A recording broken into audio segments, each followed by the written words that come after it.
नवराजनीति देख रहे हैं आप। मैं जिब्रान जर्रार ख़ान हूँ। इस वक्त मैं दिल्ली के सिविक सेंटर यानी एमसीडी के मुख्यालय के बाहर हूँ और यहाँ पर बहुत बड़ी तादाद में कर्मचारी अनिश्चितकालीन हड़ताल पर बैठे हुए हैं।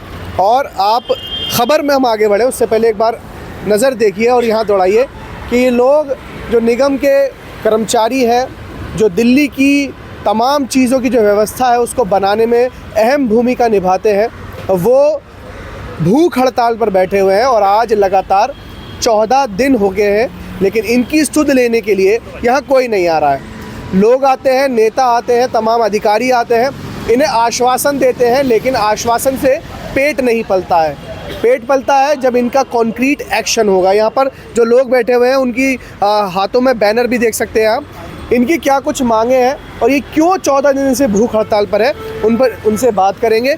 आपसे शुरुआत कर लेते हैं। क्या नाम है सर आपका? मेरा नाम रामपाल है। रामपाल जी, आप इस यूनियन में क्या है? मतलब मैं दिल्ली प्रदेश सचिव हूँ। अच्छा। एंटी मलेरिया एकता कर्मचारी यूनियन से। अच्छा, अभी जो 14 दिन से आप लोगों की हड़ताल चल रही है और यहाँ पर महिलाएं भी हैं, पुरुष ज़्यादा मात्रा में हैं और 14 दिन से भूख हड़ताल है, क्या वजह है कि आप लोगों को अपना काम छोड़कर मुख्यालय के बाहर आना पड़ा?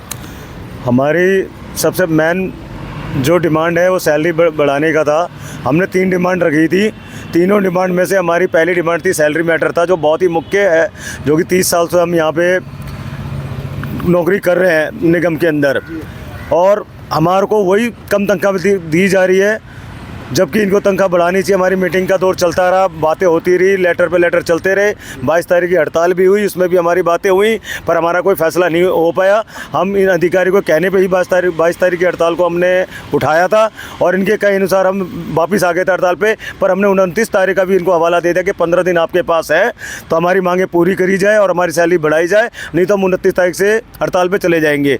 और हम 29 तारीख से हड़ताल पर बैठे हुए, आज हमारा 14वां दिन है हड़ताल का। जो हमारे जब तक ऑर्डर नहीं मिल जाते या जब तक हमारी मांगे नहीं पूरी हो जाती, हम ये जगह और हड़ताल नहीं छोड़ेंगे, चाहे यहाँ मर जाए, चाहे मिट जाए, चाहे कुछ भी हो जाए। जब तक ऑर्डर नहीं होंगे, जब तक ये स्थान हम नहीं छोड़ेंगे हड़ताल का। देखिए, साफ तौर पर सैलरी का एक बड़ा प्रॉब्लम है। सैलरी के लेकर जो है लोगों से ये सरकार से गुहार कर रहे हैं, ख़ासतौर पर एमसीडी के अधिकारियों से बात कर रहे हैं और बात कर रहे हैं कि इनकी तनख्वाह बढ़ाई जाए। बाबूजी, तनख्वाह बेसिक आपकी कितनी होती है? सबसे पहले तो भाई साहब आपके चैनल का आपका बहुत बहुत धन्यवाद। आप कर्मचारी की आवाज़ को उठाने के लिए इस मंच तक आए हैं, आपका बहुत बहुत धन्यवाद। मेरा नाम इंद्राज कौशिक है। मैं एंटी मलेरिया एकता कर्मचारी यूनियन से वाइस प्रेसिडेंट हूँ।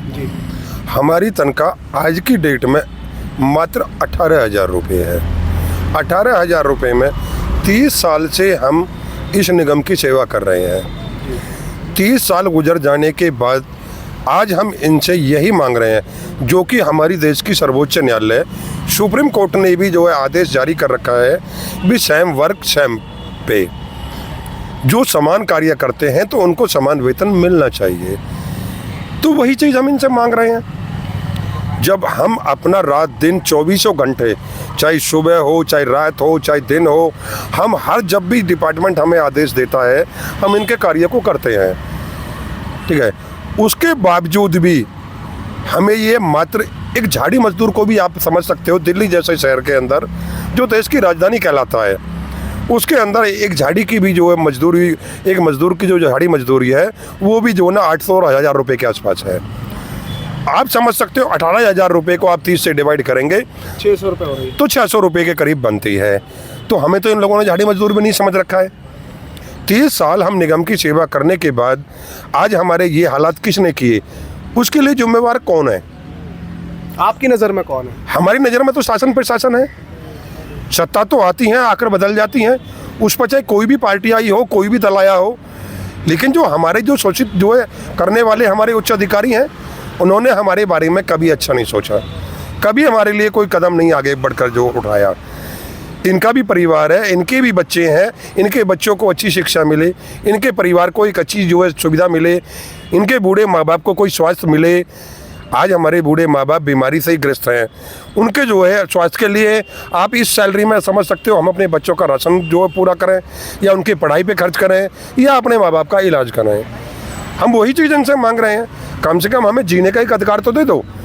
बात करते हैं ह्यूमन राइट्स की, बात करते हैं लॉ की, बात करते हैं संविधान की, लेकिन वो संविधान कहाँ है? वो कहाँ देश का जो न्यायालय है, कहाँ देश का कानून व्यवस्था है, कहाँ देश का जो है सब कुछ सिस्टम है? एक कर्मचारी को इतनी यातनाएं देना, इतना सब कुछ करना, 30 साल आप समझ सकते हो, एक पीढ़ी 30 साल में बराबर की हो जाती है। तो हमारे साथ कितना बड़ा अन्याय इन लोगों ने किया है, और आज भी ये यही कहते हैं एक हमें समय दे दो। सर कितना समय चाहिए ना? ये समय समय समय 30 साल हो गए, 30 साल कितने समय चाहिए? और हमने अब यही इनसे सिर्फ कहा है कि अब हमारे पास समय नहीं है। हमारी उम्र 54 साल हो चुकी है। हमारे पास मात्र यदि बचेंगे, जिंदा रहेंगे तो 6 साल बचे हैं, और यदि उसके बीच में कुछ हो गया तो वो भगवान ही जाने। तो 6 साल के अंदर जब 30 साल में हमारा कुछ नहीं हुआ, आज हम अपने बच्चों से नज़र नहीं मिला पा रहे। आज तो हर का समय चल रहा है, आप देख रहे हो सारे फेस्टिवल। तो हर के समय में भी जो है, ठीक है जी, दशहरा हमारा चला गया, ठीक है, वाल्मीकि जयंती हमारी चली गई, करवा चौथ हमारी चली गई, अभी अघोई अष्टमी है कल की जो है, ठीक है। तो कहने का मतलब है, और दिवाली भी आने वाली है। तो हमारे लिए तो त्यौहार बेकार है। जब हमारी जेब में पैसा ही नहीं है तो हमारे लिए त्यौहार किस काम का? हम अपने बच्चों को जो है कुछ नहीं दिला पा रहे, हमारे बच्चों को कोई खुशी नहीं दे पा रहे। तो हमारे बच्चों के अंदर, हमारे परिवार के अंदर कितनी मायूसी है, हम अपने बच्चों से नज़र नहीं मिला पा रहे। कहने के लिए हम सरकार की नौकरी कर रहे हैं, सभी पड़ोसी सबको पता है कि ये लोग जो है गवर्नमेंट की नौकरी कर रहे हैं, सरकार की नौकरी कर रहे हैं, लेकिन हमारी व्यथा कोई नहीं समझता। हमारा दुख क्या है ये कोई नहीं समझ रहा है। हमारा दुख हम जानते हैं, एक हमारा दुख क्या है। साफ तौर पर वही बात है कि देश में इस वक्त त्योहारों का सीज़न है। पूरा देश में सभी लोग अपने परिवार के लिए, अपने प्रियों के लिए ख़रीदारी कर रहे हैं, अपने कामों में व्यस्त हैं। तो वहीं एक बहुत बड़ा तबका जो है वो इस तरीके से प्रभावित है कि रात को यहाँ सोने पर मजबूर है और अपने घर भी नहीं जा रहा। आपसे बात कर लेते हैं। भाई साहब क्या नाम आपका? मेरा नाम बदलू राम है। बदलू राम। और मैं म्यूनसिपल एम्प्लॉय यूनियन का सचिव हूँ। अच्छा। और आपके चैनल को, आपके दर्शकों को बहुत बहुत धन्यवाद, आपने हमारी आवाज़ बनकर जनता तक पहुँचाई। बदलू जी, एक चीज़ मैं आपसे जानना चाह रहा हूँ, जैसे भाई साहब ने कहा, इन्होंने कहा कि त्यौहार के सीज़न में जहाँ एक बार आप देखते होंगे चलता फिरता रोड है, लोग त्यौहार के लिए अपने घरों पर तैयारी कर रहे हैं, सामान लें। आप यहाँ बैठे हैं, अपने परिवार के हक़ के लिए लड़ाई लड़ रहे हैं। 30 साल आपने दिल्ली की सेवा करी, दिल्ली वासियों की सेवा करी। सरकार चाहे कांग्रेस की रही हो, भाजपा की रही हो, आम आदमी पार्टी की रही हो, कभी किसी ने सुध ली? या सिर्फ जो विपक्ष में आके बैठा उसने आपको आश्वासन दिया, लेकिन जब वो शासन में हुआ यानी उसकी सरकार हुई तब उसने कुछ नहीं करा? नहीं, जब भी कोई भी पार्टी, कोई भी दल जब पक्ष में होता है, वो कर्मचारियों के हित में कभी सोचा ही नहीं, क्योंकि वो 5 साल के लिए आते हैं। हमारे अधिकारी 60 साल तक कुर्सी पर बैठते हैं।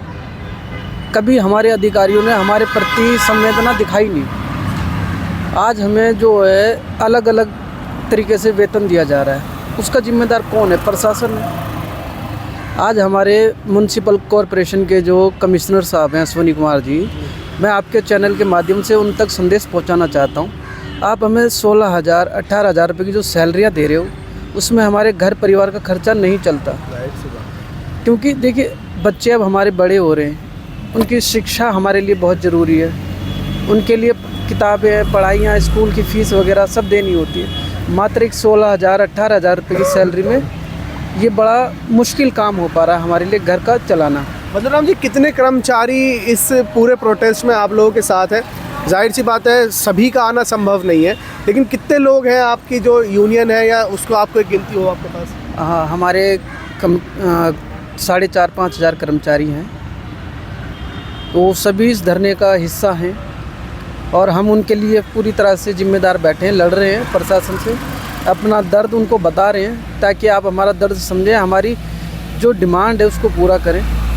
और ऐसा नहीं है कि विभाग सैलरी नहीं दे रहा। नहीं, मेयर साहब तो कौशिक जी कह रहे हैं बहुत बजट है हमारे पास, उसके बावजूद आपके साथ ऐसा हो रहा है। यही चीज़ तो हमें समझ नहीं आ रही। सारा देश देख रहा है, 4 इंजन की सरकार है जी। सेंटर भी इनका है, स्टेट भी दिल्ली सरकार भी इनकी है, और निगम में भी इन्हीं का मेयर है, और एलजी साहब भी इन्हीं के हैं। तो 4 इंजन की सरकार है। एक तरफ तो मेयर साहब, हमारी स्टैंडिंग कमेटी मैडम जो कहती हैं कि हमारे पास कोई कमी नहीं है, लेकिन यही समझने की जो है, पूरे हाउस के अंदर हमारे खुद कमिश्नर साहब कह रहे हैं कि मेरे पास पैसा नहीं है। तो झूठ कौन बोल रहा है सर? अब यही तो हम जो समझना चाह रहे हैं, यही तो हम पूछना चाह रहे हैं। एक या तो हमारे अधिकारी झूठ बोल रहे हैं, और फिर यार नेता लोग झूठ बोल रहे हैं। झूठ कौन बोल रहा है? एक तरफ कह रहे हैं कि वेतन नहीं है, दूसरी तरफ कह रहे हैं कि बजट इतना पड़ा है कि कोई काम तो झूठ कौन बोल रहा है? अधिकारी झूठ बोल रहे हैं, नेता झूठ बोल रहे हैं? जहाँ तक है कि अधिकारी ही झूठ बोल रहे हैं कि हमारे पास पैसा नहीं है, बजट नहीं है। और जो सबसे पहले न्याय के लिए मांगता है, जो पहले अपना हक मांगता है, आप उनको तो दे दो, आगे के कर्मचारी को आप देते रहना। जो हमारी पहली भूख है, हमारी भूख तो मिटाओ पहले।